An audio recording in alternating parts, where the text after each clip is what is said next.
Bismillahirrahmanirrahim. Assalamu alaikum. I'm your biology teacher from Hina Secondary School. By the grace of Allah, I hope all of you will be fine. Dear students, we have completed first chapter of Introduction to Biology from section number 1.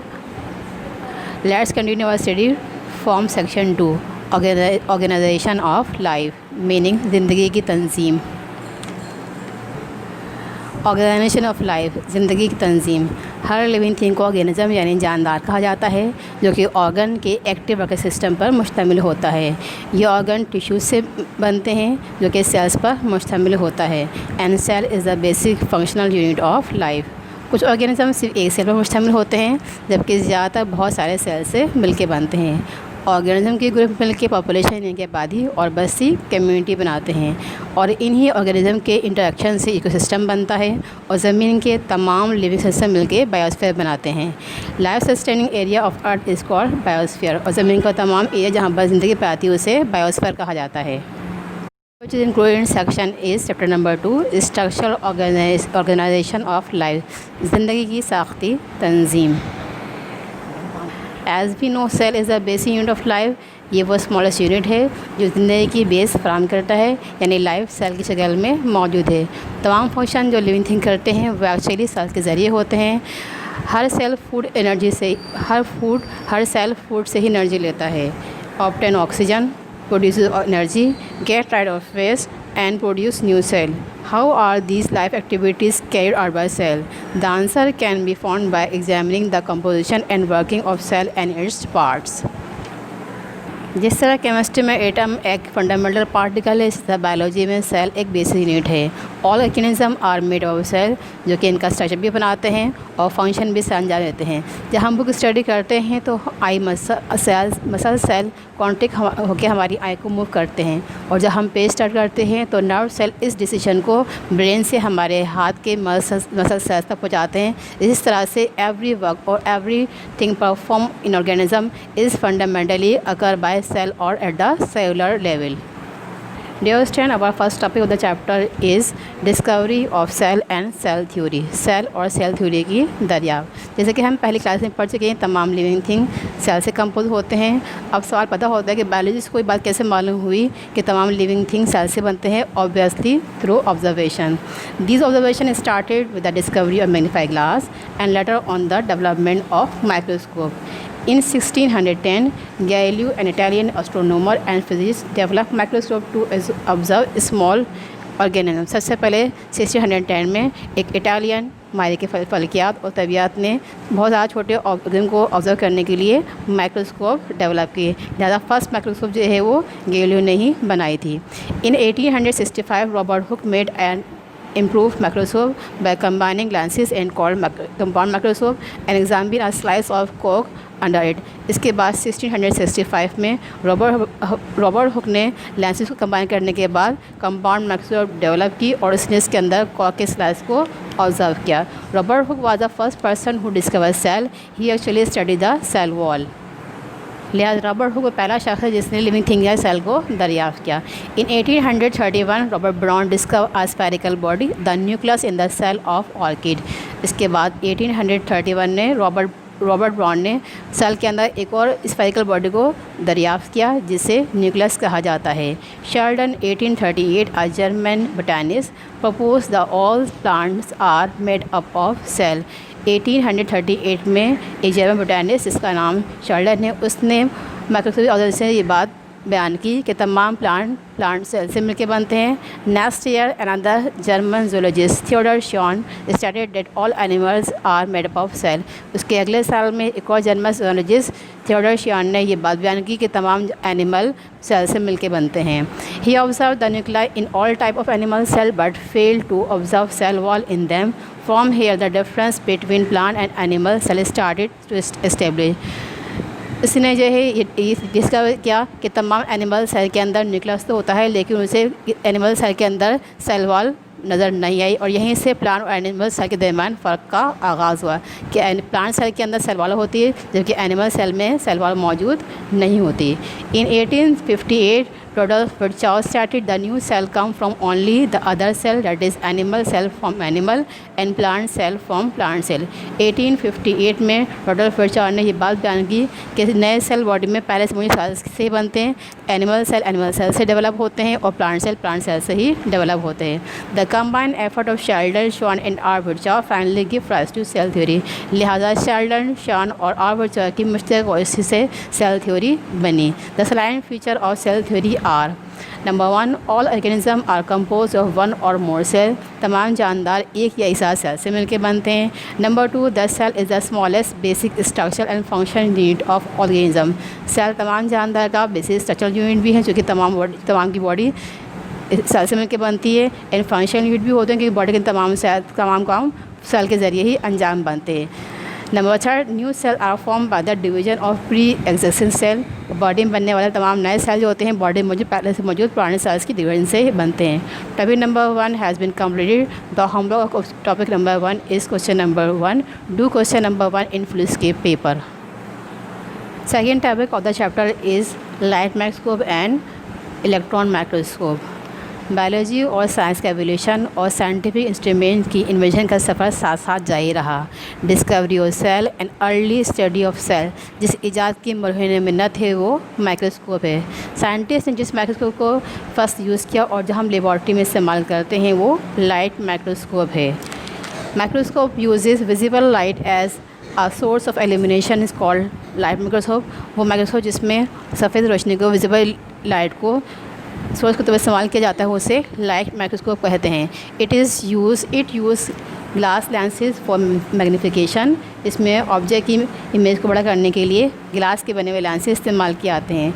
The light microscope can magnify of the object up to 1000 time of its original size. ये microscope object के size को उसके असल size से तकरीबन 1000 गुना बड़ा करके पेश करता है।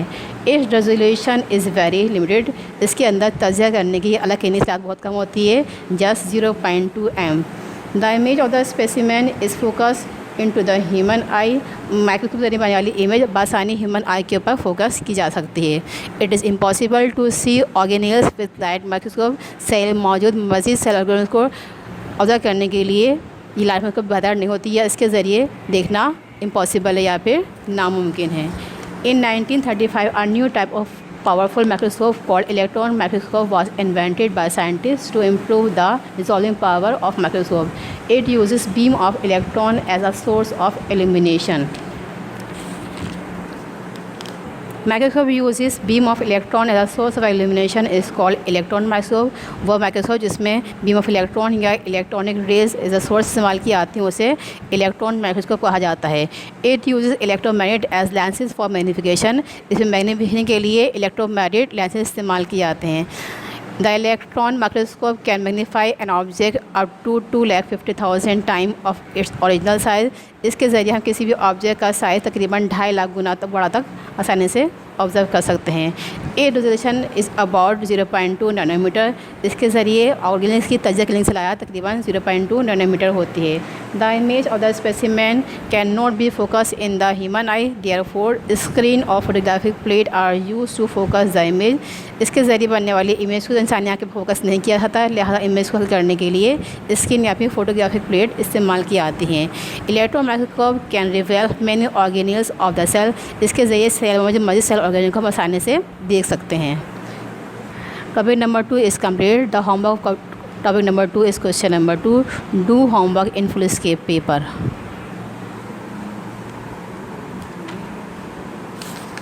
Dear student, topic number 3 of the chapter is basic structure of cell. Cell की बुनियादी साख।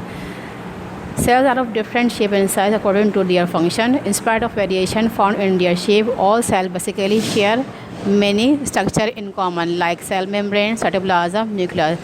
सेल मुख्तलिफ साइज़ और शेप के फंक्शन के होते हैं, लेकिन इतनी बड़ी बड़ी होने के बावजूद कुछ करेक्टरिस्टिक हर किस्म के सेल में सेम होते हैं। फॉर एग्जाम्पल, हर एक के अंदर सेल मेम्ब्रेन होती है, साइटोप्लाज्म और न्यूक्लियस हर एक के अंदर लाजमी होता है। In plant cell membrane surround by cell wall. देखिए, प्लांट के अंदर सेल मेम्ब्रेन के बाहर मज़ीद सेल वॉल मौजूद होती है। माइक्रोस्कोपिक स्टडीज़ जाहिर करती हैं कि तमाम लिविंग थिंग सेल से कंपोज होते हैं, जो कि सेल ही तमाम लिविंग थिंग का स्ट्रक्चर फॉर्म करते हैं। लिहाजा cell is a structure unit of life. तमाम काम जो होते हैं लिविंग थिंग के अंदर सेल के ज़रिए ही परफॉर्म पाते हैं, लिहाजा सेल जो है वो बेसिक फंक्शनल यूनिट भी है लाइफ का। Collectively, cell is also called the structural as well functional unit of all living organisms. The first main part of the cell is cell wall. Cell wall. Cell is a non-living outermost boundary of plant cell, bacterial cell and fungal cell. Plant cell, bacterial cell, fungal cell में सबसे बाहर की जो boundary होती है उसे cell wall कहा जाता है और अपनी जगह के लिहाज से ये नॉन लिविंग होती है। It is not found in animal cell और ये एनिमल सेल के अंदर मौजूद नहीं होती है। In plant cell it is mainly compose of cellulose and pectin. Plant के अंदर जिस मटेरियल से बनती है उसे सेलुलोज और पैक्टिन कहा जाता है। Bacterial cell wall is made up of protein and carbohydrate, while fungal cell wall is made up of fungal, cellulose and chitin. Cell wall is compose of 3 main layer, middle lamella, primary wall and secondary wall. As it is outermost boundary of plant cell, it has many function. Cell wall provide protection and support to the cell, जो कि सबसे बाहर होती है, लिहाजा cell की production भी करती है और सेल को सपोर्टिंग के सहारा भी फराहम करती है। It give definite shape to the cell, जो कि रिजिड होती है, लिहाजा अपनी वजह से सेल की एक मखसूस शेप को मेंटेन रखने में मदद देती है। It also perform the function of transport of material in outside the cell, और चूँकि सबसे बाहर होती है लिहाजा बहुत सारे मटेरियल को ट्रांसपोर्ट करने में भी मदद देती है in and out. It is permeable in nature, लिहाजा अपनी जगह के लिहाज से ये परमिएबल होती है कि मुख्तलिफ मटेरियल का अंदर से गुजरने देती है। Second main part of the cell is cell membrane or plasma membrane, which surround nucleus and cytoplasm in all type of cell, animal cell, plant cell and bacterial cell. How in bacteria and plant plasma membrane itself surrounded by cell wall, लेकिन plant cell में, bacterial cell में cell membrane के बाहर cell wall भी मौजूद होती है। Cell membrane consist of lipid, phospholipid bilayer with protein molecule fruit like iceberg in sea. The basic structure found in all membrane, mitochondria, chloroplast, therefore it is also called unit membrane. Cell membrane ना सिर्फ cell के बाहर से cover करती है बल्कि इसके अलावा माइटोकॉन्ड्रिया, क्लोरोप्लास्ट की कवरिंग भी होती है, उसी मेम्ब्रेन से मिलकर बनती है, लिहाजा इस मेम्ब्रेन को यूनिट मेम्ब्रेन भी कहा जाता है। Cell membrane is selectively permeable because it regulate selective movement of molecule. या अपने नेचर के लिहाज से सेलेक्टिव परमिएबल या फिर सेमी परमिएबल होती हैं, जो कि अपने अंदर से मखसूस किस्म के मेटेरियल को आसानी से गुजरने देती है। Number 3 basic part of the cell is nucleus or carrion, which was discovered by Robert Brown in 1831. It is an important and prominent structure lying inside the cell. Cell के अंदर मज़ीद जो prominent body होती है इसका नाम nucleus है. In plant cell it is pushed towards cell membrane due to the presence of large vacuole, जो कि plant cell के अंदर एक large vacuole होता है, लिहाजा ये cell membrane की जानिब मौजूद होता है। Structure it consists of 3 main parts: nuclear membrane, nuclear plasm and chromosome. Nuclear membrane is the outermost boundary of nucleus which surround the nuclear material and have many pores called nuclear pore. Nuclear plasm, the jelly-like fluid which is present inside the nucleus is called nucleoplasm. It contains nuclei and chromatin network. Chromosomes are the network of thread-like structure called chromosomes. Function of nucleus, nucleus control all the activities of cell, जो कि nucleus ये cell का सबसे basic या main part है, लिहाजा cell के अंदर होने वाली तमाम एक्टिविटीज़ को कंट्रोल करता है। It play significance role in the inheritance of characteristic, और क्रोमोसोम्स के ज़रिए ये कैरेक्टरिस्टिक को इनहेरिट करने में या एक जनरेशन से दूसरी जनरेशन में ट्रांसफ़र करने में मदद देता है। The number of chromosomes in cell of all individual is the same in species, always remain constant. किसी भी स्पीशीज़ में पाए वाले किसी भी स्पीशीज़ के न्यूक्लियस पाए जाने हमेशा क्रोमोसोम नंबर की तादाद हमेशा सिमिलर होती है, जो कभी भी तब्दील नहीं होती है। For example, in man the number of chromosomes 46, in frog the number of chromosomes is 26, in chimpanzees the number of chromosomes is 48, drosophila which is also called fruit fly the number of chromosomes is 8, in onion the number of chromosomes is 16, potato the number of chromosomes is 48, and garden pea the number of chromosomes is 14. 4 basic part of the cell is cytoplasm. The protoplasm outside the nucleus is called cytoplasm. Protoplasm को तमाम हिस्सा जो nucleus के बाहर और cell के दरमियान होता है उसे साइटोप्लाज्म कहा जाता है। It is translucent fluid portion of the cell lying between the plasma membrane and nucleus. Chemically, cytoplasm is about 90% of water. इसके अंदर जो है तकरीबन 90% वाटर होता है। The main function of cytoplasm is it serves as a storehouse of water chemical Number 2, cytoplasm is a site of metabolic reaction like protein synthesis and glycolysis. Number 3, many reactions can occur at the same time in different regions of the cytoplasm. Some important cytoplasmic organelles found in the eukaryotic cells are: number 1, endoplasmic reticulum; number 2, Golgi complex; number 3, mitochondria; number 4, plastids; number 5, centrioles; number 6, ribosomes; number 7, vacuoles. Number 1, cell organelles endoplasmic reticulum. Cytoplasm के अंदर membranes channels का जो network होता है उसे endoplasmic reticulum कहा जाता है, जो कि प्लाज्मा मेम्ब्रेन और न्यूक्लियर मेम्ब्रेन को आपस में कांटेक्ट करने का काम भी अंजाम देता है. There are 2 type of endoplasmic reticulum: rough endoplasmic reticulum which have ribosome on their surface. Number 2, smooth endoplasmic reticulum without ribosome. The function of endoplasmic reticulum is to synthesis and transport of material in the cell. It also provides mechanical support to the cell. It also maintains the shape of the cell. It also detoxifies the harmful effect of drugs and chemicals. Second cell organelle is Golgi complex, which was discovered by Camillo Golgi. It also called Golgi complex, Golgi bodies, or Golgi apparatus. The main function of the Golgi complex is concerned with the cell secretion. They manufacture certain macromolecule by itself. Third basic cell organelle of the cell is mitochondria, which are double membrane, and the shape is a rod-like or bean shape. The outer surface is smooth and the inner membrane is folded, which is called cristae, and the fluid present in the inside it is called matrix. Mitochondria contain enzymes which make the food for production of energy. As they produce energy, they are also called power house of cell. चूँकि इनके अंदर ऐसे enzyme होते हैं जो जिसके ज़रिए food से एनर्जी रिलीज काम करते हैं. चूँकि ये सेल के अंदर एनर्जी रिलीज करने का काम समझा देते हैं, लिहाजा इन्हें पावर हाउस सेल भी कहा जाता है. 4 basic cell organelles are plastids, which are only found in higher plant. There are many types of plastids depending on their pigment. There are 3 main basic types of plastid. Number 1, chloroplast, which are called green plastid, and they are present only the green part of the plant. They manufacture carbohydrate by the process of photosynthesis. Number 2, chromoplast, which are color plastid due to the color pigment, and they are found in color part of the plant like fruit, flower, and petals. Number 3 is leucoplast, which are colorless plastid and are mainly found in underground part of the plant. They store food in the form of starch. Number 5 cell organelles is centrosome and centriole, which are present near the nucleus, found only in the animal cell. A centrosome consists 2 centrioles. The main function of centrosome is the formation of spindle fiber, which help in the movement of chromosome during the cell division. Number 6 basic cell organelles is ribosomes, which are granules rich in RNA, so they are also called ribosome. These are the sites where protein synthesized, so they are called protein factories of the cell. Number 7 basic cell organelles is vacuole. They are the fluid-filled sacs surrounded by the membrane called tonoplast. In animal cell, they are numerous, small but temporary structure, while the plant cell they have permanent and very large in size or few in number. They are concerned with the storage of cell sap. Topic number 3 has been completed. The homework of the topic is question number 3 and 4. Do homework in full-scape paper.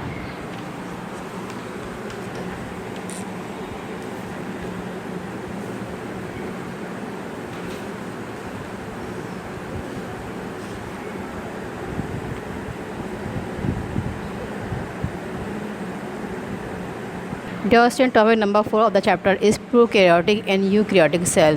There are 2 types of cell, prokaryotic and eukaryotic cell. Prokaryotes have prokaryotic cell while eukaryotes have eukaryotic cell. Cell 2 किस्म के होते हैं, prokaryotic और eukaryotic. तमाम prokaryotes के अंदर prokaryotic cell होते हैं, जबकि तमाम यूकैरियोट में यूकैरियोटिक सेल होते हैं. What are prokaryotic cell? The cell which does not possess 2 nucleus are called prokaryotic cell. वो सेल जिनके अंदर कोई परमानेंट या वाज़ेह न्यूक्लियस मौजूद नहीं होता है उन्हें प्रोकैरियोटिक सेल कहलाता है. It's means it's nuclear material is not enclose in a proper nuclear membrane. का मतलब क्या है कि इनके सेल के अंदर पाया न्यूक्लियर मटेरियल की सराउंडिंग में कोई प्रॉपर न्यूक्लियर मेम्ब्रेन मौजूद नहीं होती है. This type of cell are found in bacteria and cyanobacteria. इस किस्म के सेल जो है वो सिर्फ बैक्टीरिया फिर साइनोबैक्टीरिया में पाए जाते हैं. सच ऑर्गेनिज्म आर को प्रोकैरियोटिक ऑर्गेनिज्म. यह तमाम सेल ऑर्गेनिज्म जिनकी बॉडी प्रोकैरियोटिक सेल से मिलकर बनती है उन्हें प्रोकैरियोटिक ऑर्गेनिज्म या फिर उन्हें प्रोकैरियोट्स कहा जाता है। Eukaryotic possess proper nucleus where nuclear material is enclose in proper nuclear membrane, जबकि तमाम यूकैरियोट जिनके अंदर न्यूक्लियर मटेरियल सराउंड जो है बाहर न्यूक्लियर मेम्ब्रेन से सराउंड होता है उन्हें यूकैरियोटिक सेल कहते हैं। इनके अंदर न्यूक्लियस प्रॉपर होता है। Plant and animal cell are compose of this type of cell and are called eukaryotic cell. तमाम प्लांट और एनिमल इसी किस्म के सेल से मिलकर बनते हैं, लिहाजा इन्हें यूकैरियोटिक ऑर्गेनिज्म या फिर यूकैरियोट्स कहा जाता है। अगर आप प्रोकैरियोटिक सेल और यूकैरियोटिक सेल के स्ट्रक्चर पर गौर करें तो आपको उनके अंदर वाज़ेह फ़र्क नज़र आएंगे। Prokaryotic cell nuclear membrane is absent, therefore prokaryotic cells do not possess distinct nuclear. तमाम प्रोकैरियोट के अंदर न्यूक्लियर मेम्ब्रेन मौजूद नहीं होती, लिहाजा इनके अंदर कोई वाज़ेह न्यूक्लियस मौजूद नहीं होता है। अ double nuclear membrane is present, they have well definite nuclear, जबकि तमाम यूकैरियोटिक सेल के अंदर न्यूक्लियस की सराउंडिंग में डबल न्यूक्लियर मेम्ब्रेन होती है, लिहाजा इनके अंदर वेल डेफिनेट न्यूक्लियस मौजूद होता है। Number 2, they do not have many of the membrane bound structure, example mitochondria, endoplasmic reticulum, Golgi apparatus। तमाम प्रोकैरियोटिक सेल के अंदर कोई भी मेम्ब्रेन बाउंड स्ट्रक्चर जिसके माइटोकॉन्ड्रिया गोल्जी बॉडीज मौजूद नहीं होते हैं। They have membranous bound structure organelle, जबकि तमाम यूकैरियोटिक सेल के अंदर मेम्ब्रेन बाउंड ऑर्गेनिल जिनकी माइटोकॉन्ड्रिया गोल्जी बॉडीज वगैरह मौजूद होते हैं। Number 3, ribosomes are of small size and freely scattered in cytoplasm. तमाम प्रोकैरियोट में राइबोसोम बहुत छोटे होते हैं और साइटोप्लाज्म में स्कैटर्ड या बिखरे हुए होते हैं। Ribosomes are of large size and present either in endoplasmic reticulum और फ्री इन साइटोप्लाज्म। तमाम यूकैरियोटिक में राइबोसोम बड़े साइज़ के होते हैं, या तो वो एंडोप्लाज्मिक रेटिकुलम पर चिपके हुए होते हैं या फिर साइटोप्लाज्म में फ्री फॉर्म में पा जाते हैं। Number 4, nucleoplasm is absent in prokaryote. तमाम प्रोकैरियोट के अंदर न्यूक्लियोप्लाज्म मौजूद नहीं होता है। Nucleoplasm is present in eukaryotic cell. Number 5, single chromosome is found in prokaryotic cell. तमाम प्रोकैरियोट के अंदर सिंगल क्रोमोसोम मौजूद होता है। Proper chromosome in diploid number are present, जबकि तमाम यूकैरियोट में डिप्लॉयड नंबर ऑफ क्रोमोसोम मौजूद होते हैं। Number 6, respiratory enzyme are located on the inner surface of the cell. तमाम प्रोकैरियोट के अंदर रेस्पिरेटरी एंजाइम इनकी एनर्जी रिलीजिंग एंजाइम सेल की इनर मेम्ब्रेन पे होते हैं। Respiratory enzyme are present in mitochondria in eukaryotic cell, जबकि तमाम यूकैरियोटिक सेल के अंदर रेस्पिरेटरी एंजाइम माइटोकॉन्ड्रिया में होता है, जिसकी वजह से माइटोकॉन्ड्रिया का पावर हाउस ऑफ सेल कहलाता है। Number 7, these cell are simple and comparatively smaller in size. तमाम प्रोकैरियोटिक सेल सिंपल होते हैं, साइज बहुत छोटे होते हैं, average 0.5 to 10 nanometer in diameter। These cells are complex and comparatively larger in size, जबकि तमाम यूकैरियोटिक सेल्स कम्प्लेक्स होते हैं और साइज में बड़े होते हैं। Average size is 10 to 100 nanometer in diameter। Example of prokaryotic cells are bacteria and cyanobacteria. Example of eukaryotic cells are fungi, algae, animals and plant। Just 10 topic number 4 has been completed, and the homework of question topic number 4 is question number 5. Do homework in full scale paper. Learn all the work. Thank you.